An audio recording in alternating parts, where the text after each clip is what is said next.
On entame maintenant la partie relation entre primitive et intégrale, une partie tant attendue puisqu'on va finalement établir la relation que vous connaissez déjà, celle entre intégrale et primitive. Déjà, vous la connaissez en tant que définition, mais finalement, vous avez découvert que la construction d'une intégrale n'était pas donc basée sur la primitive. Finalement, lorsqu'on dit voilà l'intégrale et la surface que fait une fonction avec l'axe des abscisses, et là, a priori, quand je regarde, je ne trouve aucune relation avec calcul de primitive. Jusque-là. Donc, on commence par rappeler des généralités, déjà vues au chapitre numéro 1, au début de l'année. Donc, qu'est-ce que ça veut dire une fonction admettant une primitive? Elle n'est pas obligée d'être continue, la fonction, pour avoir une primitive, juste qu'il existe une fonction grand F dérivable, telle que lorsqu'on dérive grand F, on trouve petit f. Et là, on dit que petit f admet une primitive, bien sûr, sur l'intervalle i, et à valeur réelle ou complexe. Donc, des résultats qu'on a établis aussi au début de l'année, donc je les rappelle, que sur un intervalle, surtout sur un intervalle, donc lorsqu'il existe une primitive grand F pour petit f, donc toutes les autres primitives, l'ensemble de toutes les autres primitives, est obtenu par donc grand F plus constante, toutes les constantes, donc en variant toutes les constantes dans le corps K, R ou C, et là on va obtenir toutes les autres primitives de petit f, l'ensemble des primitives de petit f. Voilà. Donc on sait que une primitive, lorsqu'une fonction admet une primitive, il y aura une infinité, mais l'essentiel que la différence entre deux primitives quelconques de f, de petit f sur un intervalle i, sera une constante. Et pour n'importe quelle constante, la fonction grand F plus la constante lambda sera une primitive de petit f. Voilà. Donc là, c'est donc les définitions, les généralités qu'on a données au début de l'année, on les a donc présentées au chapitre numéro 1. On entre maintenant dans la relation avec l'intégrale. Donc, première chose qu'on va établir, c'est la première formule de la moyenne, ce qu'on appelle la première formule de la moyenne. Vous vous souvenez, on a dit, donc je suis ici au sous-paragraphe 4.2, donc le paragraphe 4, c'est relation primitive et intégrale, relation primitive et intégrale. Donc voilà. Et là, le paragraphe 4.2, le sous-paragraphe 4.2, c'est relation avec l'intégrale.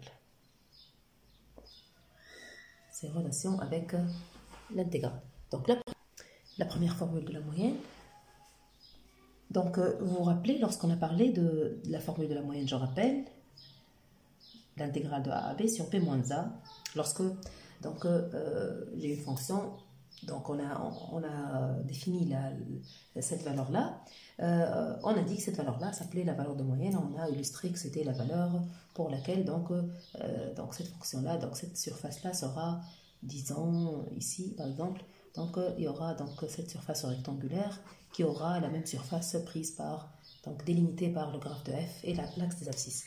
L'essentiel que ce résultat-là, il dit que si votre fonction est définie d'un intervalle i, surtout, on souligne toujours que i est à l'intervalle. Donc, tous ces résultats ne seront pas vrais si i n'est pas à l'intervalle. Donc, continu, mais surtout ici, ce résultat est vrai pour les fonctions continues, pas continues par morceau. Il vous dit que cette valeur-là, ce qu'on appelle la valeur moyenne, est atteinte. Et atteinte, c'est-à-dire qu'il va exister un C dans A et B. Ça, c'est pour A et B fixés dans I. Donc ici, pour parler du segment AB, bien sûr, on va dire A strict inférieur à B. Mais même si on prend A strict supérieur à B, ça va être le segment BA. Vous pouvez l'ajouter déjà parce que dans la proposition, on a écrit A et B de points distincts. Et là, on écrit segment AB ou BA, voilà. Donc, c'est segment AB ou BA. C'est-à-dire, selon l'ordre de A et B, c'est pas très important. L'essentiel, qu'entre A et B, on trouvera un point C tel que... Donc, ça sera f de c. C'est-à-dire que cette valeur-là est une valeur atteinte. Et là, ça rappelle immédiatement, donc, continuité sur un intervalle, une valeur atteinte, c'est-à-dire que ça rappelle immédiatement les valeurs intermédiaires. Donc, vous le voyez. Et vous avez surtout continuité sur un segment. Donc, là, ça rappelle le théorème des valeurs des bornes atteintes. Donc, fonction bornée et atteint ses bornes parce qu'elle est continue sur un fermé borné, sur un segment. Et là, vous dites quoi? Vous dites, comme on l'a dit, donc au début, lorsqu'on a borné notre valeur moyenne, on a bien parlé de ça, elle est entre le sup et le inf. Mais enfin, ici, ça va être entre le min et le max. Et le min et le max sont finalement des points atteints. C'est-à-dire, c'est un f de alpha et un f de bêta, comme c'est écrit dans la preuve. Une fois, donc, votre quantité, valeur moyenne, elle est entre f alpha et f bêta. Et vous voyez les passages de calcul, ce qu'on a fait lorsqu'on a dit que c'est entre inf et sup, c'est la même chose, les passages de calcul. Et là, vous trouvez que c'est inclus entre deux valeurs atteintes. Le TVI, f continu, sur donc l'intervalle i, ou l'intervalle, ici on travaille sur AB, on travaille sur AB, on peut travailler sur AB à l'intérieur de i. Donc voilà, donc sur l'intervalle AB ou BA, ce qui implique d'où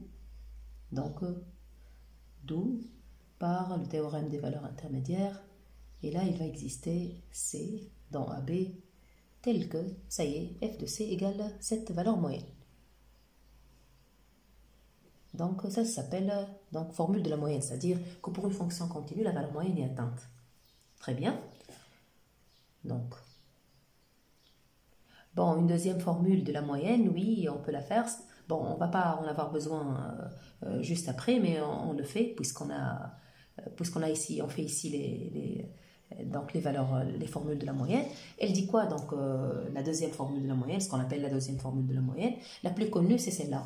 Celle-là, on l'appelle théorème de la moyenne ou formule de la moyenne. Pour une fonction continue, cette formule-là, donc cette quantité-là, elle est bien atteinte. Donc elle est bien atteinte. Voilà. Juste après, lorsqu'on va établir la relation entre intégrale et primitive, là, ça va être la formule de l'accroissement fini pour la fonction primitive de petit f. Mais jusque-là, on n'a pas, jusque-là, on n'a pas encore établi cette relation. Mais tout juste après, cette formule de la moyenne, ça va se transformer en accroissement fini, en formule de l'accroissement fini pour la fonction primitive de petit f. Mais donc jusqu'au moment, on ne l'a pas fait par l'accroissement fini parce qu'on ne connaît pas encore la relation entre primitive et intégrale.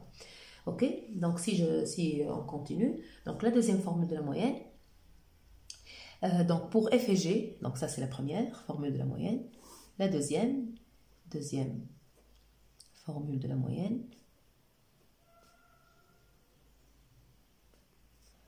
on vous dit que pour deux fonctions continues, donc deux fonctions continues de i dans R, et là vous voyez on fait à valeur réelle parce que on applique le théorème des valeurs intermédiaires et le théorème des bornes atteintes, minimum et maximum. Donc on rappelle que ces théorèmes-là n'ont lieu que pour à valeur réelle. Déjà le théorème des fonctions bornées, on a donné une version complexe, c'est lorsque ma fonction est continue sur un segment, et si elle est à valeur complexe, alors la fonction module de f, c'est la fonction module de f qui sera donc continue sur un segment à valeur réelle, et là c'est le module qui aura un maximum. Mais on ne parle pas de minimum. Donc ici, vous voyez, on parle de fonction à valeur réelle. Là, on est clair. Donc très bien. Ici aussi, donc deux fonctions continuent sur l'intervalle i à valeur réelle, et une des deux est positive, g est positive, et a et b, deux points comme d'habitude. Et là, vous allez trouver qu'il va exister une valeur c entre a et b, telle que l'intégrale de a à b du produit, intégrale du produit, est égale exactement à cette valeur atteinte fois l'intégrale de g. C'est-à-dire très bien, voilà, vous voyez. Hein. Donc, et là, ça va être égal à une valeur f de c fois intégrale de g. Voilà. Dans l'inégalité de la moyenne, ça c'est formule de la moyenne, l'égalité, c'est-à-dire ça c'est l'égalité de la moyenne. Dans l'inégalité de la moyenne, c'était tout ça inférieur à sup de module de f fois donc l'intégrale du module de g. Vous le voyez. Hein. Mais là, c'est une intégrale, c'est une égalité. Ça, c'est pas une inégalité, c'est une égalité. Donc, et là, la démonstration, elle ne va pas être très loin de ce qu'on a fait pour la première formule. Juste, on va dire donc que f est bornée, donc elle est continue sur un segment, et elle est bornée, donc il va exister deux points, mais surtout deux points atteints. Deux points atteints.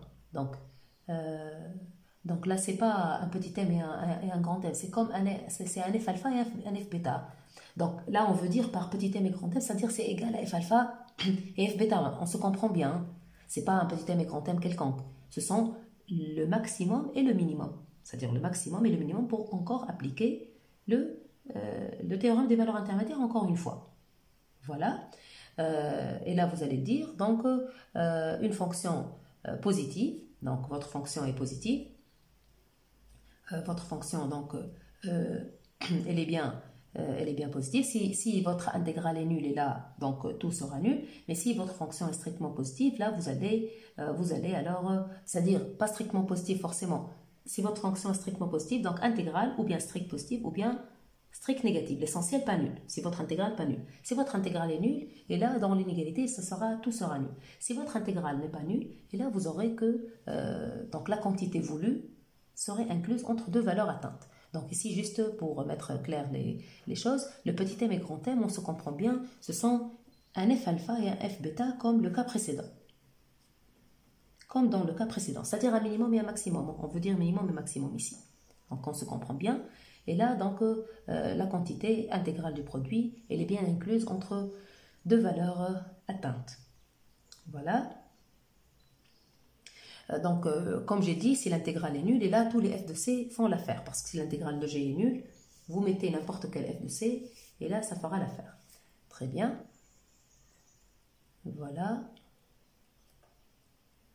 Donc, ça, c'est pour la deuxième formule de la moyenne. Donc, si on considère maintenant ce qui est plus important, on considère la fonction f continue par morceau sur l'intervalle i à valeur d'en k. Plus important, c'est établir maintenant l'inégalité, plutôt la relation entre intégrale et primitive. Donc, plus intéressant, c'est d'établir ça. Donc, on va poser, pour a fixé dans i, on va poser la fonction de i à valeur dans k, réel ou complexe, qui a tout x associé intégrale de a à x de f de t dt.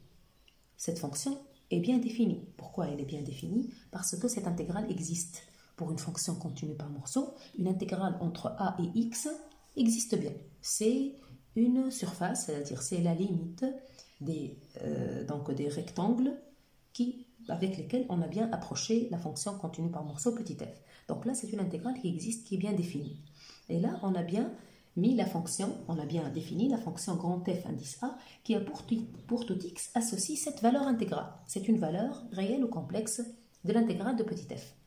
Donc on va petit à petit aller vers, on va mettre les conditions avec lesquelles cette fonction-là sera primitive de petit f. Jusque-là, on ne sait rien. On a dit juste c'est une fonction qui a à tout x associé une valeur d'intégrale. Donc on ne connaît rien sur cette fonction jusque-là. Une première proposition, là où on va montrer que cette fonction est bien continue sur l'intervalle i. Donc, c'est proposition 4 de 3 qui dit que votre fonction grand f(a) est continue sur i. Pour f continue par morceau sur i, pour f continue par morceau, grand f(a) va être continu. Donc, pour f continue par morceau, grand f(a) va être continu donc, sur i. Et là, on va le prouver. Donc, voilà. Donc, f(a) est continu sur i. Donc, comment vous prouvez que f(a) est continu? Donc, voilà, on va prouver que f(a) est continu. Et là, on va essayer donc d'écrire f(a) de x moins f(a) d'un point. On va fixer un point pour montrer la continuité en un point. Donc, moins f(a) de ce point. Et là, on va écrire, ça va être ça. Donc, ça va être ça. Bien sûr, on dispose de la relation de Chasles, on dispose de la relation qui dit moins l'intégrale, ça intervertit les bornes, c'est par la définition de l'intégrale aux bornes comme ça. Et là, ça va être, donc par la relation de Chasles, etc., donc ça va être l'intégrale de x0 à x de f. Très bien. On aurait besoin d'appliquer, on aimerait bien trouver que ça tend vers 0 lorsque x tend vers x0, c'est-à-dire que cette fonction est bien continue, c'est-à-dire que ça tend bien vers 0. Donc, on aimerait bien alors appliquer l'inégalité de la moyenne. L'inégalité de moyenne qui dit qu'il y aura ici le sup de module de f. Et ici, fois x moins x0. Mais ici, le sup de module de f, on n'est pas sûr que f est borné. Sur i, on est sur i, on n'est pas sûr que f est borné. Donc, ça va être sur quoi? Et surtout que ça doit être un truc donc si je dis c'est le sup sur x0x ou xx0, tout dépend, qui est le plus petit. Mais là, ça va être une quantité qui dépend de x. Et en allant vers la limite, ici ça tend vers 0, mais ici on ne le connaît pas. Si ça contient, donc comme ça dépend de x.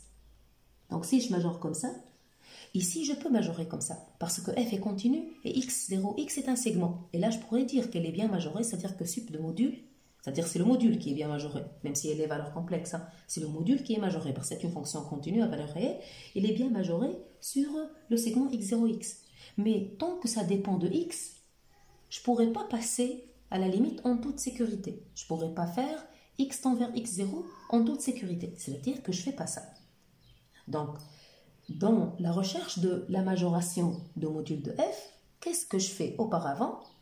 Donc, je mets un voisinage, c'est-à-dire dès le début, je me place sur un voisinage de x0. On sait que la continuité est une notion locale, c'est-à-dire j'ai le droit de me placer sur un voisinage de x0 dès le début. Avant de passer à ces calculs-là, on va dire on se fixe un voisinage de x0. C'est-à-dire, on va se fixer à l'intervalle de la forme x0 moins r, x0 plus r. Si x0 est une extrémité de i, et là, ça va être un voisinage gauche ou un voisinage droite. Tout est écrit, bien sûr, devant vous dans votre cours. Donc, on remplace ce voisinage par un voisinage gauche ou droite lorsque x0 est une extrémité de i. L'essentiel, qu'à la fin, je trouverai que ma fonction f est bien continue. F est continue là-dessus. C'est un segment. D'où je pourrais dire que sup f sur ce voisinage, sup de module de f sur ce voisinage, je l'appellerai mx0. Et c'est indépendant de x. Après, lorsque je prendrai un x qui varie ici, donc ce sup-là ne dépend pas de x. Et là, je pourrais alors la même estimation la refaire et dire que donc je vais majorer ça par...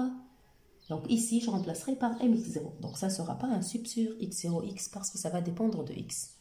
Donc ça sera un majorant mx0 fois x moins x0. C'est ce qu'on voulait, ça c'est constant par rapport à x. Donc je pourrais passer par rapport à x, donc je pourrais passer à la limite en toute sécurité. La limite, elle est ici, lorsque x tend vers 0. x0, ça tend vers 0. Et ici, c'est une constante. Et là, ça y est, ça implique que limite f à x, lorsque x tend vers x0, eh bien ce qu'on cherche, donc fa est bien continu en x0. Et là, ça va être continu en tout point de i. Et finalement, fa sera continu sur i. Donc là, c'est la continuité de la fonction fa. C'est-à-dire la continuité de la fonction définie à l'aide d'une intégrale comme ça. Donc, elle est prouvée de cette façon à l'aide de l'inégalité de la moyenne. Après, on va avancer vers le théorème fondamental de l'analyse. Le théorème fondamental de l'analyse qui demande... Donc ici, juste une petite remarque, je disais ici que f était continu sur un segment. Donc c'est vrai même pour continu par morceau, parce que vous voyez la continuité, elle est même pour les fonctions continues par morceau, parce qu'on a bien prouvé la bornitude. Ici, c'était juste par erreur, je disais continu, hein, mais continu par morceau, parce qu'ici, je n'ai pas utilisé la continuité de f, j'ai utilisé la bornitude, et la bornitude est bien vraie dans le cas continu, bien que dans le cas continu par morceau. Donc continuité... Donc, ou continuité par morceau, donne toujours que le sup existe. Ici, je n'ai pas utilisé le max ou le min, hein. J'ai utilisé le sup. Donc, le sup existe même pour continu par morceau. Juste par habitude, je disais continu. Donc, non, c'est vrai pour continu et c'est vrai pour continu par morceau. C'est-à-dire, la continuité de fa, elle est prouvée pour f continu par morceau. Après, on passe maintenant au théorème, le théorème fondamental de l'analyse, on l'appelle comme ça. Donc, ce sont les anciens analystes qui l'ont appelé comme ça. Donc, c'est pour son importance, parce que c'était, en fait, donc, après la définition de l'intégrale, c'est-à-dire le premier besoin était de calculer les intégrales. Donc, le fait d'établir cette relation entre intégrale et primitive était vraiment révolutionnaire parce que ça permettait de calculer les intégrales. Parce que calculer des surfaces n'était pas vraiment évident. Mais une primitive, c'était très facile par rapport au calcul d'une surface. Calcul d'une limite. Ça ne serait plus une limite, ça serait une primitive. Donc, et là, ça serait plus facile. Donc, le théorème fondamental de l'analyse qui dit que pour une fonction f continue sur i, et là, on va savoir pourquoi on est passé de continu par morceau à continu pour établir ce théorème. Donc, pour f continue sur i, la fonction fa est bien dérivable et sa dérivée serait petit f. C'est-à-dire, ça y est, on montre que cette fa, qui est cette intégrale, est une primitive de petit f. Donc, ça y est, ça c'est la relation entre intégrale et primitive.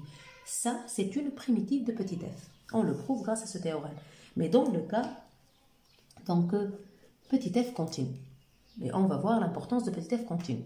Donc, on va le prouver. Ce qui fait finalement que fa sera de classe C1. Parce que finalement, puisqu'elle est dérivable, dérivée petit f, mais petit f est continu, donc grand fa, comme conséquence, grand fa sera classe C1.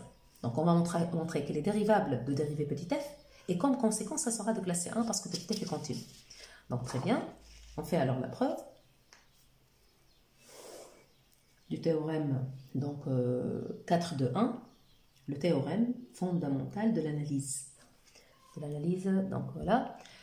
Donc, on commence par le cas réel.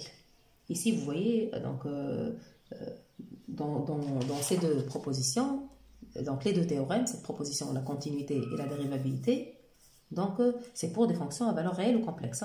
Voilà. Donc, dans la preuve du théorème fondamental de l'analyse, je commence par le cas réel. Pourquoi en fait? Parce que je vais utiliser la formule de la moyenne qui est établie, parce qu'elle est établie grâce au TVI, c'est-à-dire ça ne marche que dans le cas réel. Donc là, je vais écrire ce qui ressemble à l'accroissement, parce que je vais chercher la limite de cet accroissement. Bien sûr, pour un x0 dans I, c'est-à-dire on va montrer la dérivabilité en un point x0. Et là, j'écris l'accroissement, qui est égal à ça. Mais on a bien dit que ça, c'était atteint, parce que ça, c'est la valeur moyenne entre x0 et x. Donc, c'était atteint. D'après la formule de la moyenne, il y avait un FCX qui vérifiait ça. Donc, on revient aux histoires d'accroissement fini lorsque il existe C entre A et B. Mais là, c'est x0x. Donc là, on a dit que c'est x parce qu'après, le x va bouger. Et là, on doit indexer C par x pour ne pas oublier que ça va bouger après. Parce que si on note pas Cx, on note C, et après, lorsque x va tendre vers x0, on va perdre, c'est-à-dire on va faire une confusion et on va oublier que C aussi bouge avec x. Donc on le note dès le début indexé par x, c'est-à-dire c'est un C de x qui dépend de x. Donc très bien. Donc voilà, il va exister un Cx, comme on a dit, entre x0 et x, qui va être exactement FCX égale la valeur moyenne. Très bien. Et là, le Cx entre x0 et x, ou bien comme ça, l'essentiel dans les deux cas, limite Cx sera toujours égal à x0, lorsque x tend vers x0. Voilà très bien. Donc je reviens ici, puisque c'est x tend vers x0, donc ça va tendre vers, lorsque x tend vers x0, donc ça va tendre vers quoi? On va chercher cette limite. Donc limite fcx, puisque votre cx tend vers x0. Donc ça va être f de x0. Pourquoi en fait on a fait ce passage? Parce que tout simplement, f est continu. Ce passage ne peut se faire vers f de x0 que si f est continu. Parce que, tout simplement, on ne sait pas, lorsque Cx tend vers x0, et si f n'était pas continu, on ne sait pas si fcx va tendre vraiment vers fx0. Peut-être que ça va tendre vers autre chose. C'est-à-dire, pour le cas continu par morceau, il y a des points là où ce n'est pas continu, c'est-à-dire on n'a pas cette limite. Très bien, donc car f est continu. Et là, c'est l'importance de la continuité. Voilà, c'est fini alors. On a trouvé que limite de l'accroissement, très facile, on a trouvé que limite de l'accroissement est égale exactement f de x0. Et ça, c'est la définition de la dérivabilité. La limite existe et elle est finie. Et encore, cette limite-là, c'est petit f de x0. Ça, c'est par définition grand FA' de x0. On l'a trouvé, c'est une limite, existe et finie. Et c'est égal à petit f de x0. Ça y est, grand FA est dérivable au point x0 et sa dérivée en ce point est exactement égale f de x0. Mais cela est vrai quel que soit x0 dans i, donc ça y est, grand FA est dérivable sur i et grand FA' est égal petit f. Et c'est fini. Très bien.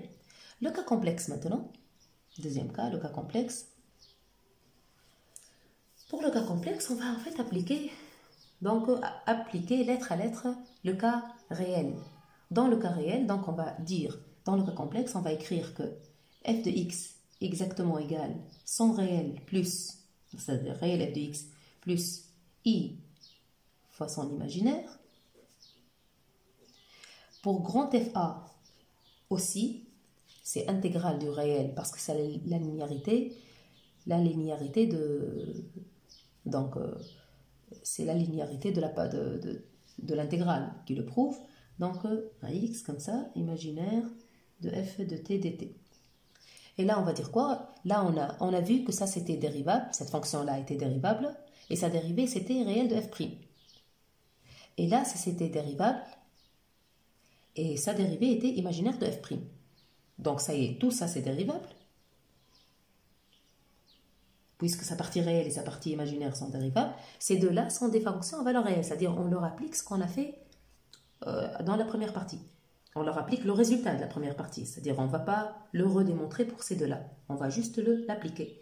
Donc, finalement, il y aura deux fonctions ici dérivables, comme on l'a dit. Donc, partie réelle dérivable, partie imaginaire dérivable. Ça y est, donc grand FA est dérivable. Et finalement, grand FA', on sait que grand FA' n'est autre que réel de f' plus imaginaire de f', plus i imaginaire de f' de x. Ça y est, alors c'est finalement f' de x. Et c'est prouvé pour le cas complexe. C'est-à-dire pour le cas complexe, c'est juste une application. Donc c'est juste une application du cas réel, voilà. Et c'est fini. Très bien. Très bien. Donc ce qui prouve finalement, grâce à la continuité de petit f, comme on l'a dit, que grand FA est de classe M. Donc ça y est, on a établi que dans grand FA, c'est-à-dire l'intégrale, est une primitive de petit f. Donc ça y est, c'est établi. Qui a x associe ça est une primitive de petit f. Pour quel petit f? De petit f sur i, intervalle i. Pour quel petit f? Pour f continu. Et on a vu l'importance de l'hypothèse continue. Si ce n'était pas continu, donc on ne pourrait pas le dire. C'est-à-dire pour les continus par morceau, c'est pas vrai, on va voir des exemples. Donc, une première remarque, grand FA est l'unique primitive de petit f qui s'annule en A. Oui, bien sûr. Pourquoi c'est l'unique qui s'annule en A? Déjà, elle s'annule en A par définition. Si tu mets A ici, l'intégrale de A à A, elle est nulle. Mais en fait, pourquoi c'est l'unique? Parce que une autre primitive, la différence sera une constante pour une autre primitive. Donc si tu prends une autre primitive qui s'annule en A, ça y est, la différence sera 0 et la constante sera 0, alors toute autre primitive qui s'annule en A sera égale à grand F. Donc ça, c'est la relation entre les primitives. La deuxième remarque, qui dit, qu'on vient de dire maintenant, que ce résultat n'est pas vrai pour la continuité par morceau. Et on a dit qu'on va voir un exemple. Donc voilà. Ce n'est pas vrai pour les fonctions continues par morceau seulement. C'est-à-dire, si ce n'est pas continu, ce n'est pas vrai. Donc, les exemples. Par exemple, on peut déterminer pour x dans 0,2 la fonction, donc on va l'appeler grand f ou grand f0, la fonction intégrale de 0 à x de partie entière de t, dt. Ça, c'est partie entière. Donc, et on a dit pour un x qui appartient à 0,2. Là, si vous regardez cette fonction, si vous la calculez, vous trouvez ça. Vous trouvez qu'elle se sépare en deux. Pour x entre 0 et 1, même jusqu'à 1. Donc, ça c'est 0x de la valeur 0. Parce que sur 0,1, la valeur partie entière exactement est nulle. Donc ça c'est nul. C'est intégrale de la fonction nulle. Après, pour x entre, donc là je vais ouvrir le 1, mais ça va avoir la même valeur, entre 1 et 2. Et là, ça va être ça. Ça va être l'intégrale de 0 à 1 de 0, plus ce qui reste après, c'est-à-dire c'est grâce à la relation de Charles. Et ici, entre 1 et x, puisque x est entre 1 et 2, entre 1 et x, la valeur ici, ça sera 1.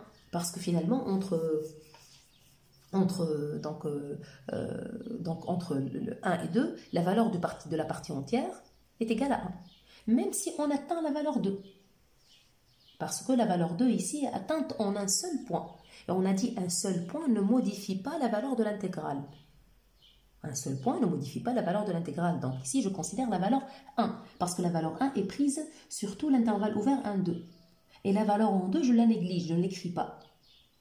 Vous l'avez vu.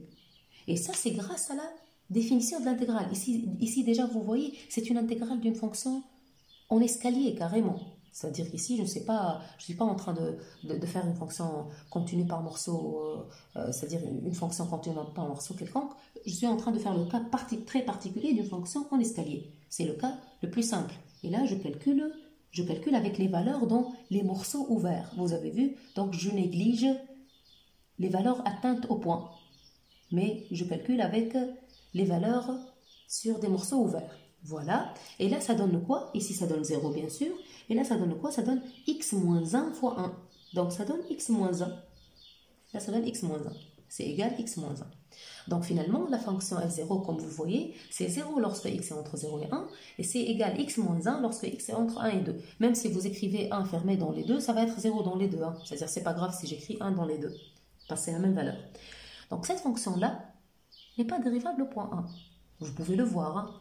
Donc, si vous faites le point 1, vous la dessinez. Il suffit de la dessiner. Vous trouvez que elle est 0 ici. Arrivant à 1, elle devient comme ça. Et là, elle n'est pas dérivable au point 1. C'est un point anguleux. Elle n'est pas dérivable. Tu fais tes calculs, tu trouves qu'elle n'est pas dérivable. Donc, très bien. On a bien défini une fonction continue par morceau. Son intégrale entre 0 et x n'était pas dérivable. C'est-à-dire, ce n'était pas une primitive. Ce n'était pas sa primitive. Encore plus, tu peux trouver, par exemple, que l'intégrale, bien que tu trouves quelque chose de dérivable, mais cette intégrale-là n'admet pas de primitive. C'est-à-dire, elle admet une intégrale, mais elle n'admet pas de primitive. Bien que la fonction que tu obtiens comme intégrale est dérivable, mais la dérivée n'est pas ça. Vous voyez, c'est-à-dire, donc encore sur 0,1, donc comme on dit, encore plus sur 0,1, la même fonction est dérivable, mais sa dérivée n'est pas la fonction partie entière.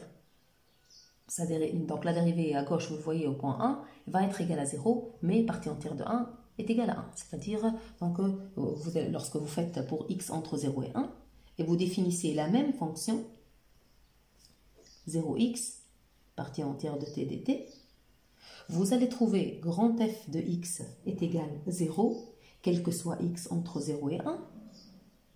Il est bien dérivable. C'est la fonction nulle, il est bien dérivable. Et grand f' égale à 0, quel que soit x appartenant à 0,1. Et elle est bien dérivable. Mais sa dérivée n'est pas égale partie entière sur 0,1. Parce que au point 1, la partie entière de 1 est égale à 1. Elle n'est pas égale à 0. Or, f' égale à 0. Mais grand f' n'est pas égal partie entière de x pour x égale à 1. Pour x égale à 1 exactement, il n'est pas égal partie entière. Donc grand f' n'est pas primitive de partie entière. Encore plus, voilà. Voilà. Donc voilà pour l'histoire. Donc ce qui met le résultat en défaut, même si la discontinuité n'a lieu que pour un seul point à l'extrémité de l'intervalle. Donc vous le voyez, c'est-à-dire c'est vrai pour les continus par morceau, ça peut ne pas être vrai. C'est-à-dire on peut même avoir une fonction continue par morceau, mais qui n'admet pas de primitive, qui admet une intégrale, mais qui n'admet pas de primitive. Admet une intégrale, mais n'admet pas une primitive. Voilà, très bien. Donc voilà, je continue. Donc, les conséquences de ce théorème. Donc, les conséquences, ce sont les trucs connus. Donc, toute fonction continue sur un intervalle va admettre une primitive. Oui, génial, parce que sa primitive, ce sera ça. Toute fonction continue sur un intervalle y admet une primitive. Donc là, on est sûr.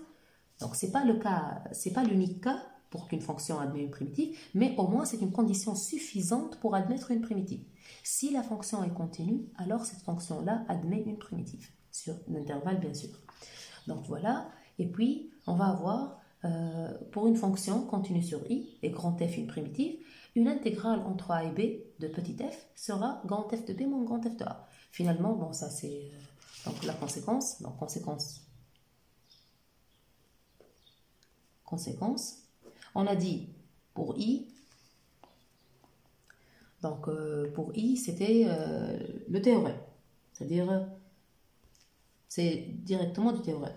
Donc, pour la conséquence, intégrale entre a et b, ce qu'on connaît, hein, ça c'est le truc connu. Pourquoi intégrale entre a et b de f sera exactement grand F de b moins grand F de a. Avec grand F, c'est une primitive quelconque de petit f, n'importe quelle primitive. L'essentiel que petit f soit continu. Donc on est sûr qu'il existe une primitive.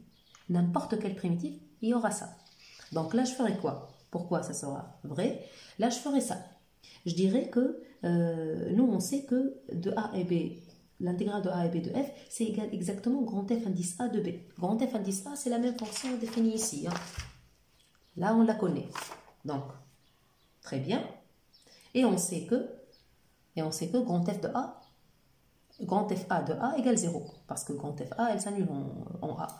Mais là, c'est égal à quoi? Là, c'est égal à grand FP moins plus constante. Vous savez que toujours grand F moins grand FA égale constante. Vous savez que grand FA est une primitive et grand F est une primitive quelconque de petit f. Ça, c'est grand F indice A. Ce A-là, grand F indice A. C'est-à-dire deux primitives de petit f. Donc, il y a une constante qui les sépare. Très bien, pour chercher cette constante, on va dire quoi? On va la mesurer en A aussi. Donc, en A, ça c'est en B. En A. Donc, en A, grand FA de A est égal aussi grand FA de plus lambda. Donc, grand F indice A de A est égal grand F de A plus lambda. Donc, on a le même lambda, la même constante. Mais là, c'est égal à 0. Ça y est, le lambda égale à moins FA. Et c'est fini. Donc là, c'est égal, donc le lambda égale à moins FA. Et ça y est, c'est fini. Donc, l'intégrale de A à B, donc ça y est, c'est fini. L'intégrale de A à B de petit f est égale grand F de B. Et là, je remplace le lambda moins F de A. C'est le truc connu qu'on connaît tous. Et on la note, c'est la primitive, on la note comme ça. La notation connue que vous utilisez, la primitive entre A et B, comme ça. Prise entre A et B. La primitive grand F prise entre A et B. Très bien, ça c'est le truc connu que vous connaissez. Donc l'intégrale de A à B, c'est grand F de B moins grand F de A. Et là, c'est pour grand F, une primitive quelconque de petit f. Donc, dernière conséquence, lorsque vous avez une fonction continue sur i, pour tout lambda dans K, pour tout lambda constante, il va exister une unique primitive de petit f sur i qui vaut cette constante en A. Bien sûr, on l'a discuté tout à l'heure, on a dit que s'il existe deux fonctions qui coïncident en une valeur, et là, ces deux primitives seront la même parce que déjà il y a une constante entre les deux. Donc on va dire donc petit f continu et grand F et grand G de primitives de petit f. Pourquoi ici on parle de fonction continue? Parce que on est sûr que ça admet une primitive. Donc, on est sûr par le théorème fondamental de l'analyse. Très bien. Donc, f continue et f et g deux primitives de petit f sur i, sur l'intervalle. On sait que grand F moins grand G égale constante. Très bien.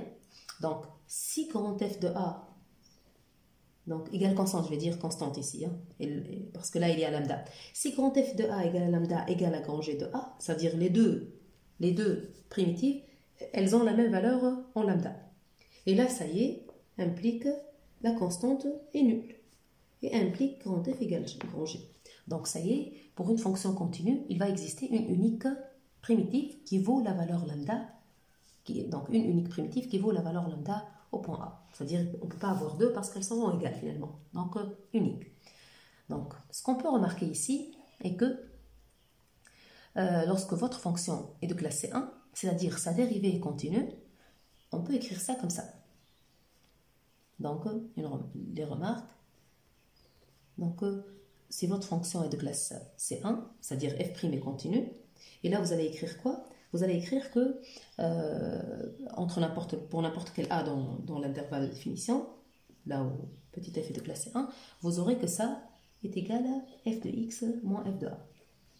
Parce que finalement, petit f est primitif de petit f'. Déjà, il y a petit f est primitif de petit f', même si petit f' n'est pas continu. Mais pour coïncider avec l'intégrale comme ça, on a eu besoin que petit f' soit continu. Voilà, très bien. Et là, donc, vous trouvez que l'intégrale de a à x de petit f' est égale à f de x moins f de a. Donc, l'intégrale de a à x de f' est égale à petit f de x moins f de a. Et là, finalement, donc, ça établit ce qui est écrit ici. Petit f de x égale intégrale de a à x de f' plus f1. Donc, encore, si vous appliquez l'inégalité de la moyenne sur ça, vous aurez f de b ou f de x, je garde f de x, de x moins f de a, en valeur absolue comme ça, et j'applique l'inégalité de la moyenne ici.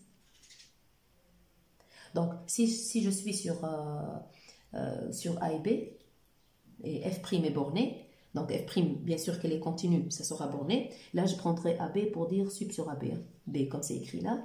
Donc, ça sera sup de f' sur AB,